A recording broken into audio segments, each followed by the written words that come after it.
Assalamualaikum warahmatullahi wabarakatuh. Hai teman-teman semua, hari ini kita akan melakukan podcast sebagai laporan praktikum bioteknologi konvensional mata pelajaran biologi dari Ibu Weti Duyuningsih.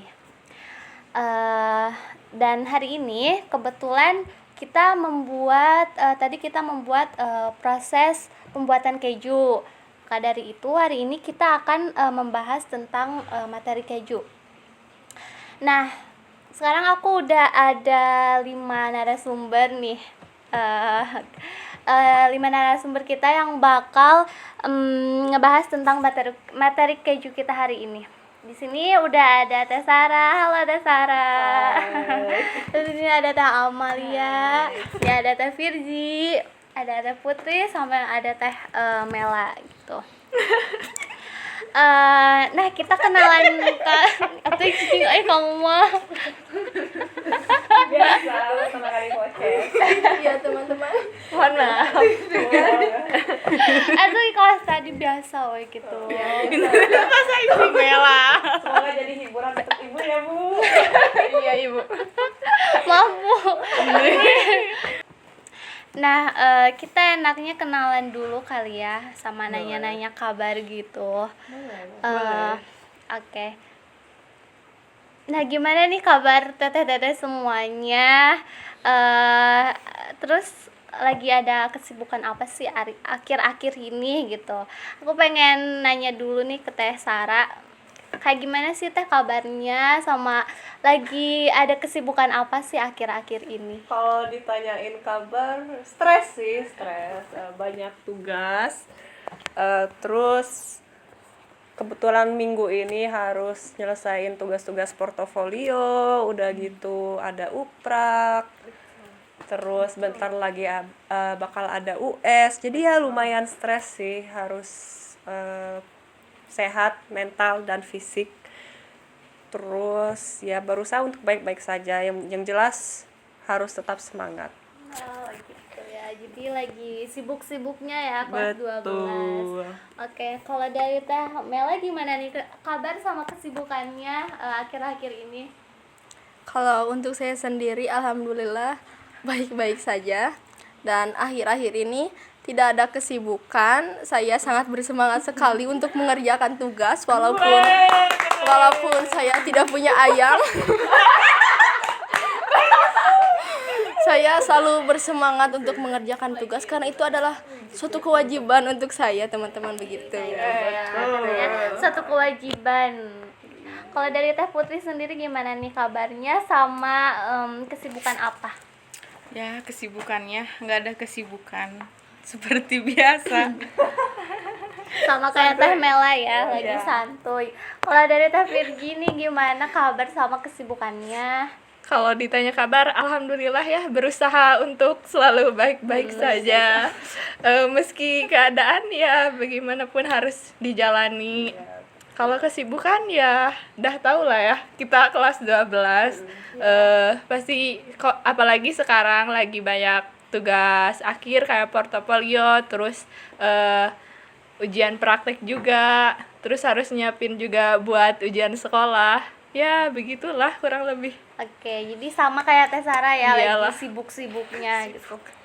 Kalau dari Teh Amal nih yang terakhir, gimana kabarnya sama ada kesibukan apa akhir-akhir ini? Kalau ditanya kabar, alhamdulillah baik. Kalau ditanya kesibukan, ya paling sama kayak Teh Sarah dan Teh Virgi, sibuk menyelesaikan tugas-tugas akhir. Gitu. Oke, jadi teman-teman narasumber kita ini lagi pada sibuk mengerjakan tugas-tugas akhir gitu, kayak portofolio, persiapan UTBK mungkin ya, dan sebagainya. Betul. Nah, mungkin gak usah lama-lama ya, kita langsung ngebahas tentang materi aja. Hari ini sesuai dengan background kita bakal ngebahas tentang materi keju. Nah, nanti bakal ada materi-materi yang bakalan narasumber kita sampaikan. Kita mulai aja mungkin ya dari definisi keju itu sendiri tuh apa sih gitu. Aku pengen tahu dong dari Teh Sarah. Menurut Teh Sarah definisi keju itu gimana sih? Jadi seperti yang kita tahu, keju adalah sebuah makanan yang dihasilkan dengan memisahkan zat-zat padat yang ada dalam susu. Cara memisahkan zat-zat padat tersebut yaitu melalui proses pengentalan atau biasa disebut dengan secara kimianya itu atau kalimat kimianya itu koagulasi. Nah, biasanya proses pengentalan ini dilakukan dengan enzim tertentu. Nah, biasanya untuk proses ini lebih spesifiknya itu enzim renin. Nah, umumnya yang dijadikan sumber untuk membuat keju itu biasanya susu ya. Nah, kebetulan kita buat keju ini menggunakan susu sapi. Nah, keju ini komponennya hampir sama seperti susu pada umumnya ya.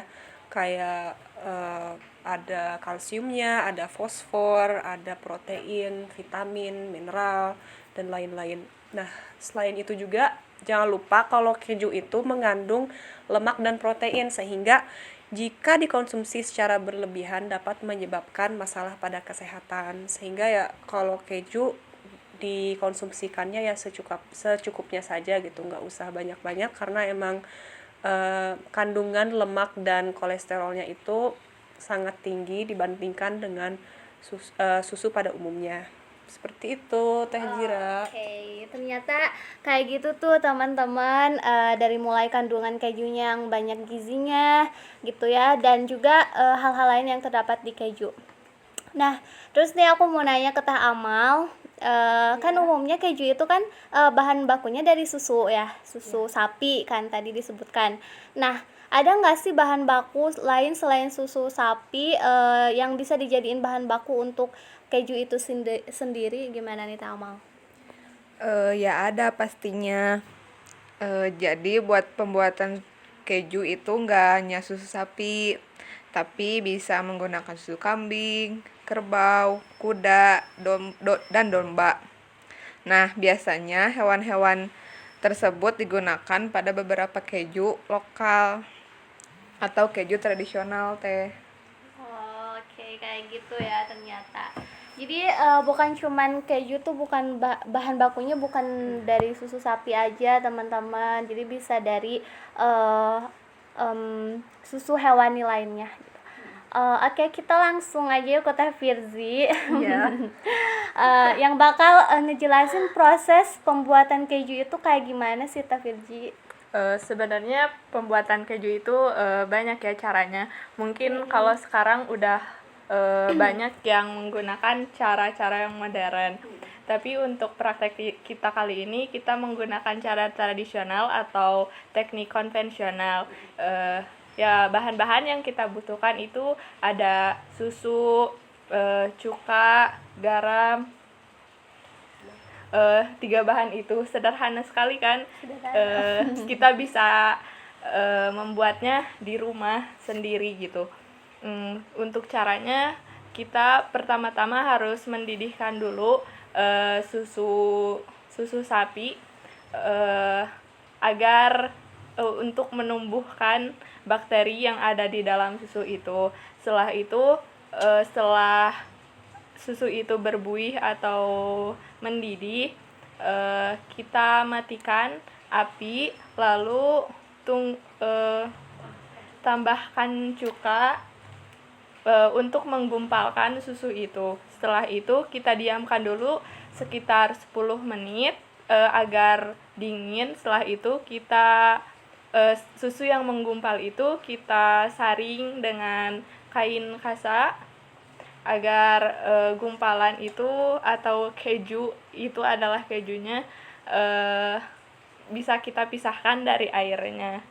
Setelah itu kita bisa kasih garam agar menambahkan rasa pada kejunya. Selesai seperti itu. Seperti itu ternyata teman-teman proses pembuatan keju. Nah, tadi kan sempat disinggungnya sama Teh Firzi bahwa tadi kita harus memanaskan terlebih dahulu si susunya agar ada bakteri yang tumbuh. Nah, bakteri itu tuh apa sih namanya Teh Putri? Bakteri Lactobacillus dan Streptococcus. Ya, kedua bakteri itu disebut bakteri baik karena bakteri ini dapat menghambat perkembangan bakteri jahat dan menyebabkan infeksi dalam tubuh manusia. Oh gitu ya. Jadi bakteri itu tuh baik gitu ya, intinya. Nah, aku mau nanya ke Tamela nih. Tamela, kenapa ya pas kita membuat keju, proses pembuatan keju, kenapa kita harus menumbuhkan bakteri itu tuh biar apa sih gitu? Oh iya, jadi sebelumnya bakteri ini tumbuh dari hasil pemanasan susu yang tadi disebutkan oleh Teh Virgi ya. Kenapa sih harus ditumbuhkan bakteri dalam pembuatan keju ini? Karena sebelum kejunya jadi harus melalui proses fermentasi. Jadi peran bakteri di sini adalah untuk mengubah laktosa atau gula dalam susunya itu sendiri menjadi asam laktat dan menurunkan pH susu. Peran bakteri juga di sini adalah untuk memberikan dan meningkatkan rasa maupun tekstur keju. Jadi peran bakteri dalam pembuatan keju ini sangatlah penting, begitu. Kayak gitu teman-teman, ternyata kenapa kita harus menumbuhkan bakteri gitu. Oke teman-teman, ternyata prosesnya lumayan sederhana ya, mudah, bisa dilakukan di rumah gitu. Nah, mungkin kurang lebih itu yang udah disampaikan sama narasumber kita hari ini tentang materi keju, dari mulai definisi, manfaat, terus cara pembuatannya juga gitu. Nah, mungkin dari narasumbernya ini ada yang mau disampaikan nggak sih tentang terkait materi ini? Mungkin sedikit melenceng, tapi ingin saya sampaikan bahwa produk olahan yang dihasilkan oleh susu yang biasanya difermentasi seperti yogurt, keju, terus dan produk-produk sejenisnya itu biasanya disebut dengan probiotik, dan biasanya produk-produk ini mengandung bakteri baik seperti yang disebutkan tadi oleh Teh Putri.